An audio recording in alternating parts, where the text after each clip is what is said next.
दोस्तों पिछले 5.5 सालों में जितने भी लोगों ने अपनी भारतीय नागरिकता का त्याग किया है उसमें से 20% लोगों ने कनाडा की नागरिकता अपनाई है। जी हाँ दोस्तों, ये न्यूज सामने आ रहा है और आप देख सकते हैं इसको काफी ज्यादा कवर किया जा रहा है हमारे मीडिया आउटलेट्स के द्वारा। अब यहाँ पर देखने वाली बात यह है, क्या ये न्यूज अभी जाके सामने आया है? बिल्कुल नहीं, ऐसा नहीं है। न्यूज थोड़े दिन पहले आ गया था, लेकिन अब जाके गौर फरमा रहे हैं कि भाई नागरिकता जो त्याग रहे हैं उसमें 20% लोग कैनेडियन सिटीजनशिप ले रहे हैं। और उसके बाद अगर आप देखें तो नंबर 1 पे यूएस है, नंबर 2 पे कनाडा है। यानी कि कहीं ना कहीं अगर हम पीपल टू पीपल टाइज देखें तो उसमें कनाडा तो काफी आगे है। लेकिन फिर भी इस वक्त इस प्रकार से हालात बन रखे हैं कि इंडिया और कनाडा के बीच में शायद रिश्ते शायद ही कभी इतने कमजोर इतिहास में हुए होंगे। तो आप देख सकते हैं दोस्तों, अगर नंबर्स की बात करें तो पिछले 5.5 सालों में करीबन करीब 1.5 लाख से भी अधिक 1.6 लाख इंडियंस ने अपनी नागरिकता को कहीं ना कहीं आप देखें तो उसका त्याग किया है और कैनेडियन सिटीजनशिप को अपनाया है। तो आइए दोस्तों, आइए इस न्यूज के बारे में जानते हैं।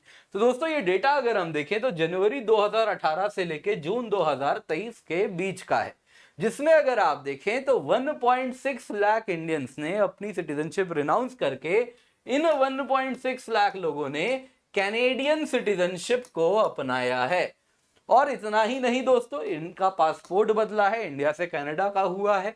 दोस्तों ये जो टोटल लोग हैं जिन्होंने पिछले 5.5 सालों में करीबन अपनी नागरिकता का त्याग किया है, उसमें से 20% लोगों ने कैनेडियन सिटीजनशिप को ही लिया है।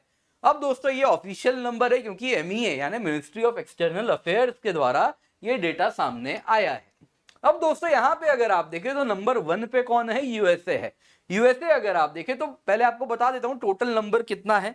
तो जनवरी 2018 से लेके जून 2023 तक 8.4 लाख इंडियंस, 8.5 लाख करीबन भारतीयों ने अपनी नागरिकता का उन्होंने त्याग किया है। और उन्होंने इन टोटल अगर आप देखें तो 114 अलग अलग देशों की नागरिकता को अपनाया है।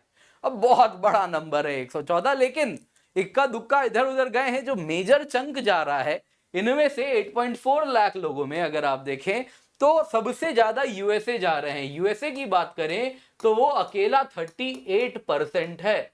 और उसके बाद है दोस्तों कनाडा, जो मैं तब से बता रहा हूं आपको, करीबन करीब 20%। तो 58% तो यूएस और कनाडा ही हो जाता है। फिर अगर आप देखें तो नंबर 3 पे ऑस्ट्रेलिया है, नंबर 4 पे अगर आप देखें तो वो यूके आता है। अब दोस्तों यहाँ पे इस ट्रेंड के पीछे क्या कारण है? दोस्तों इसके पीछे कारण बड़ा सिंपल है। कनाडा में अगर हम 2018 ऑनवर्ड्स देखें तो वहां पे जो सरकार रही है, रादर उससे कुछ टाइम से ही अगर आप देखें तो तब से लिबरल सरकार जो ट्रूडो की है वो रही है। ट्रूडो की जो पॉलिसी रही है वो प्रो इमिग्रेशन रही है कि ज्यादा से ज्यादा लोगों को कनाडा बुलाएं। कारण क्या है? कनाडा की इकोनॉमी दोस्तों बाहरी लोगों पर निर्भर करती है। कनाडा का खुद का पॉपुलेशन 4 करोड़ करीबन है और दुनिया का सेकंड लार्जेस्ट कंट्री है। इतने ज्यादा रिसोर्सेज हैं, तो उसका जो ऑप्टिमल यूटिलाइजेशन अगर करना है तो ज्यादा से ज्यादा लोगों को वहां पहुंचाना आवश्यक है। अब ये उनकी इकोनॉमिक पॉलिसी है। इसके सिवा ट्रूडो का पॉलिटिक्स भी कुछ कहीं ना कहीं आप देखें तो प्रो इमिग्रेशन वाला रहा है। वहीं अगर आप यूके की बात करें, जो कि एक अनदर जोन रहा है जहां पे भारतीय काफी ज्यादा जाया करते थे, उसमें क्या हुआ है दोस्तों? यूके का आपको याद होगा ब्रेक्जिट हुआ है। ब्रेक्जिट में बहुत बड़ा मुद्दा रहा था कि इमिग्रेंट्स को यूके नहीं आने देना, लोगों को यूके शिफ्ट नहीं करवाना। यूके मूव कर जा रहे हैं, वहां का कल्चर, वहां की इकोनॉमी सभी पर प्रभाव पड़ रहा है। तो कहीं ना कहीं वो उतना माइग्रेंट्स को लेकर उतना ज्यादा प्रो माइग्रेंट नहीं रहे हैं, प्रो माइग्रेशन पॉलिसीज उनकी नहीं रहती है। हालांकि उसमें बदलाव आया है विद रिस्पेक्ट टू इंडिया। वहीं अगर आप देखें तो नंबर 3 भी आने वाले दिनों में आपको, नंबर 4 भी आपको आने वाले दिनों में इंक्रीज करता हुआ दिखेगा। और जो नंबर 3 है ऑस्ट्रेलिया, इसकी बात करें तो इसमें सिग्निफिकेंट उछाल आने वाला है। कारण क्या है दोस्तों? इंडिया ऑस्ट्रेलिया के बीच में फ्री ट्रेड अग्रीमेंट साइन हो चुका है। और इसके बाद अगर आप देखें तो प्रो माइग्रेशन पॉलिसीज ऑटोमेटिकली बनेगी क्योंकि दोनों की इकोनॉमी इंटरलिंक होगी। जैसे इकोनॉमी इंटरलिंक होगी उतने ज्यादा इंडियंस वहां पे काम भी करेंगे, और जैसे जैसे ज्यादा काम करेंगे एक टाइम आएगा, अनफॉर्चुनेटली ही कहूंगा, जब वो अपने पासपोर्ट को बदलवा लेंगे यानी अपनी नागरिकता को त्याग कर देंगे। उनमें से कुछ तो जरूर करते ही हैं। और इसी प्रकार का यही ग्रेजुअल मूव होता है। खैर वो उनकी अपनी चॉइस है। अब दोस्तों यहाँ पे अगर आप देखें तो ये तो अब आप समझ गए कि किस प्रकार से कनाडा लोग क्यों जा रहे हैं। अब यहाँ पे और एक बात है जो हमें काफी जरूरी है कि हम जाने।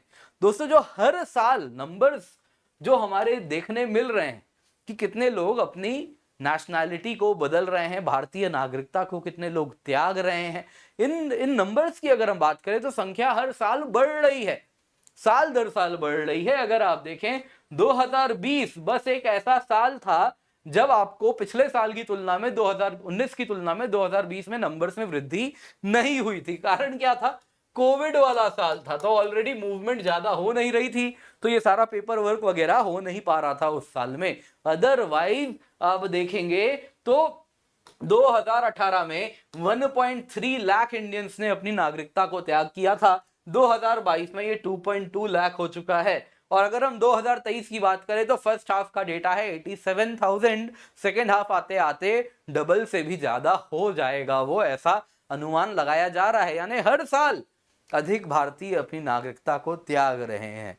तो दोस्तों इसके पीछे क्या आपको कारण लगता है, क्यों ज्यादा से ज्यादा लोग अपनी नागरिकता को त्यागते हैं? क्या कारण है कमेंट में जरूर बताइएगा। और आप कैसे लेते हैं उनका जाना? सही है, गलत है, ब्रेन ड्रेन है या फिर बलाटली? क्या आप सोचते हैं जरूर मुझे कमेंट में बताएं। बाकी इस चैनल को जरूर सब्सक्राइब करें, वीडियो को लाइक करें, अपने मित्रों और परिजनों के साथ इस वीडियो को भी जरूर शेयर करें।